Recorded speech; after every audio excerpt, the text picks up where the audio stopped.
السلام علیکم۔ سائنسدان مچھلیوں کی اب تک 21,000 سے زائد اقسام دریافت کر چکے ہیں۔ ایک تحقیق کے مطابق مچھلی محض غذا نہیں بلکہ ایک امراض کا بہترین علاج بھی ہے۔ خاص طور پر روگنی مچھلیاں دوائی اثرات رکھتی ہیں۔ ان کے کھانے سے ایسے کئی امراض سے جن کا جسم کے مدافعتی نظام سے گہرا تعلق ہوتا ہے بچاؤ بہت آسان ہو جاتا ہے۔ مچھلی میں جو روگنی تیزاب پائے جاتے ہیں وہ اومیگا 3 کہلاتے ہیں۔ یہ تیزاب جسم میں ایسے ہارمون اجزاء کی تیاری روک دیتے ہیں جو ہر قسم کی امراض ان میں اضافے اور شدت کا سبب ہوتے ہیں۔ مچھلی کے روغانیات کی اہمیت و افادیت کا احساس تقریباً 70 برس قبل ہوا تھا۔ اس وقت یہ بات زیر غور آئی تھی کہ دنیا کے اور انسانوں کے لیے چربی مضر صحت ثابت ہوتی ہے، تو آخر اسکیمو بے حساب چربی کھا کر امراض سے کیوں محفوظ رہتے ہیں؟ وہ قلب کی کسی بھی تکلیف میں مبتلا نہیں ہوتے، حالانکہ وہ باکثرت مچھلی کی چربی اور اس کا گوشت کھاتے ہیں۔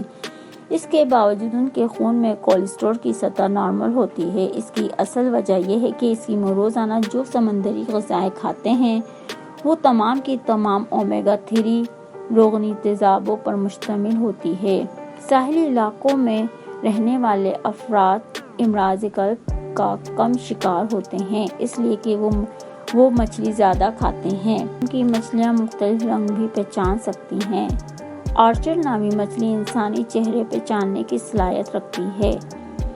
مچھلیوں کے کان انسانوں کے کانوں کی طرح باہر نہیں ہوتے بلکہ ان کے سر میں 2 سوراخ ہوتے ہیں جنہیں اوتھیلیٹ کہا جاتا ہے۔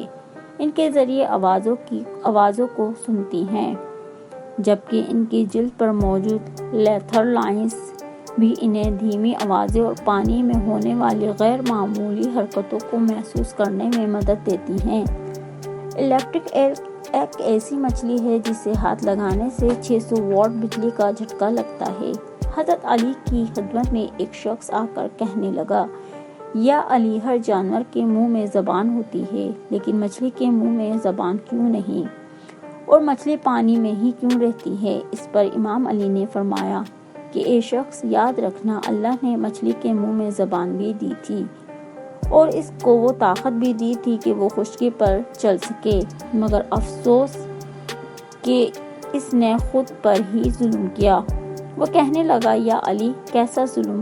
امام علی نے فرمایا کہ جب اللہ نے آدم علیہ السلام میں روح کو ڈالا اور یہ حکم دیا کہ ہر فرشتہ اس کو سجدہ کرے اور شیطان انکار کر بیٹھا، اللہ کی نافرمانی کر کے یہ کہنے لگا کہ میں آگ سے بنا ہوں اور یہ تو مٹی کا بنا ہے، تو یوں شیطان کو اللہ نے اپنے دربار سے نکال دیا۔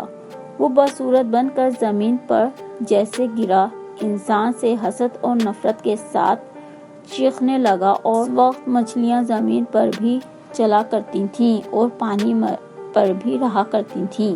اس کے منہ میں زبان بھی ہوا کرتی تھی۔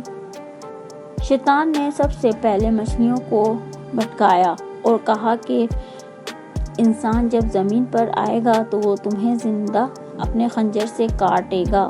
اپنا پیٹ بھرنے کے لیے مچھلی نے جب یہ سنا تو وہ سمندر میں ہر ایک آبی مخلوق کو انسان کے خلاف کرنے لگی، تو یوں اللہ نے مچھلی کے منہ سے زبان کو غائب کر کے اس کی جگہ بال پیدا کر دیا اور یہ حکم نافذ کیا کہ کوئی بھی انسان تمہیں زندہ نہیں کاٹے گا، تمہاری حد قدرت نے پانی تک رکھ دی ہے۔ تم جب پانی سے جدا ہوگی تو خود ہی تڑپ کر مرنے لگو گی۔ تبھی جب حلال مچھلی پانی سے جدا ہوتی ہے تو وہ تڑپنے لگتی ہے اور اس کے جسم کا سارا خون اس کے گلے میں آ کر جمع ہو جاتا ہے۔ اس لیے مچھلی کو ذبح نہیں کیا جاتا، کیونکہ ذبح کرنا اس لیے واجب ہے تاکہ جانور کی رگوں کا سارا خون گوشت سے الگ ہو کر بہہ جائے۔ اللہ نے مچھلی پر یہ قانون نافذ کر دیا کہ وہ جب پانی سے جدا ہو کر تڑپتی ہے تو مچھلی کا سارا خون مچھلی کے گلے میں آ کر جمع ہو جاتا ہے اور یوں مچھلی کا گوشت خون سے پاک ہو جاتا ہے۔ ویڈیو پسند آئے تو لائک کریں، سبسکرائب کریں۔ جزاک اللہ۔